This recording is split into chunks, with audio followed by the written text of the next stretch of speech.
যদি ওনার পর্দার মাইক্রোওয়েভ লাগে আমি আমার তরফ থেকে ওনাকে একটা মাইক্রোওয়েভ দিতে চাই, এবং আমি প্রধানমন্ত্রীকে রিকোয়েস্ট করতে চাই যদি ওয়াশিং মেশিনটা উনি দেয়, এবং হোম মিনিস্টার থাকলে আমি বলতাম যে উনি পর্দাটা যদি কিনে দিয়ে ওনার সংসারটা আমরা গোছায় দিতে পারতাম। এই সামান্য জিনিস নিয়ে এটি নিয়ে আর তর্ক বিতর্ক করতে চাই না। গাড়ি বাড়ি সব নিয়ে আসলেন, উনি তো আমি মনে করি একজন বিজ্ঞ পার্লামেন্টারিয়ান। আবার নিজের থেকে অফারও দিয়ে দিলেন যে আমি সব দিয়ে দেব। তাজ থেকে আরম্ভ করে এখানে গান হয়েছে, এখানে অন্য কিছু হয়েছে। আমার কাছে মনে হচ্ছে যে ডাইরেক্টলি ওদিকে না গেলেও কিছু কিছু জায়গায় কিন্তু আমরা ওদিকে চলে যাচ্ছি। কিন্তু আমরা কিন্তু মেম্বার অফ পার্লামেন্ট ছাড়াও we are the ambassadors of the parliament. আমরা যখন বাইরে কোথাও যাই আমরা এই পার্লামেন্টকে রিপ্রেজেন্ট করি। মানে স্পিকার, কালকে পরশুদিন পার্লামেন্ট থেকে যাওয়ার পরে আমি অনেক টেলিফোন পাই এবং সেখানে আমি ডিফেন্ড করার চেষ্টা করি, এবং ডেইলি স্টার নিউজ করে Jamaat MP demands washing machine, microwaves and curtains.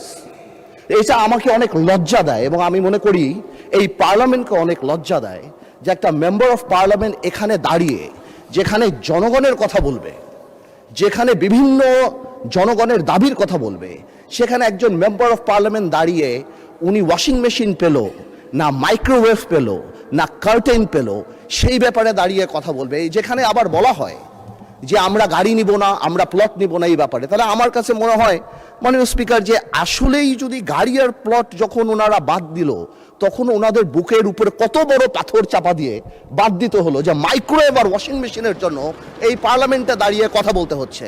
মাননীয় স্পিকার, আমার মনে হচ্ছে যে এই স্ট্যান্ডার্ড আর স্ট্যাচার আমাদেরকে মেনটেন করা উচিত, এবং আমি বলবো আমাদের মাননীয় যারা আছেন ওনাদেরকে, স্পেশালি আমাদের বিরোধী দল, এবং এটা কালকে হয়তো আমাদেরকেও বলতে পারে, আমি জেনারেলি এটা বলছি যে উই মাস্ট, আমি শেষ করছি যে আমি খুব সিরিয়াসলি বলছি। তারপরে যদি আমার ভাই যেহেতু কমেন্ট করেছেন উনি চান আমি ওনাকে এম্বারাস না করে আগামীতে যদি ওনার পর্দার মাইক্রোওয়েভ লাগে আমি আমার তরফ থেকে ওনাকে একটা মাইক্রোওয়েভ দিতে চাই, এবং আমি প্রধানমন্ত্রীকে রিকোয়েস্ট করতে চাই যদি ওয়াশিং মেশিনটা উনি দেয়, এবং হোম মিনিস্টার থাকলে আমি বলতাম যে উনি পর্দাটা যদি কিনে দিয়ে ওনার সংসারটা আমরা গোছায় দিতে পারতাম। তারপরে যদি আমার পার্লামেন্টকে উনি এম্বারাস না করতো। আপনাকে ধন্যবাদ স্পিকার। মাননীয় সদস্য, এটা পয়েন্ট অফ অর্ডারের মধ্যে পড়ে না। দ্বিতীয়ত, যেই সদস্য বাজেট সেশনের উপরে বক্তব্য রাখতে গিয়ে বলেছেন, বাজেট সেশন এমন একটি সেশন, বাজেট বক্তব্য এমন একটি বক্তব্য সেখানে অনেক বিষয়ে বক্তব্য রাখা যায়, এবং তাছাড়া একজন সদস্য তার সুবিধা অসুবিধার কথা বলেছেন। আমি মনে করি এটা সংসদের না বললেও ভালো হতো, কিন্তু এটা বলে এমন কোনো গর্হিত অপরাধও তিনি করেন নাই।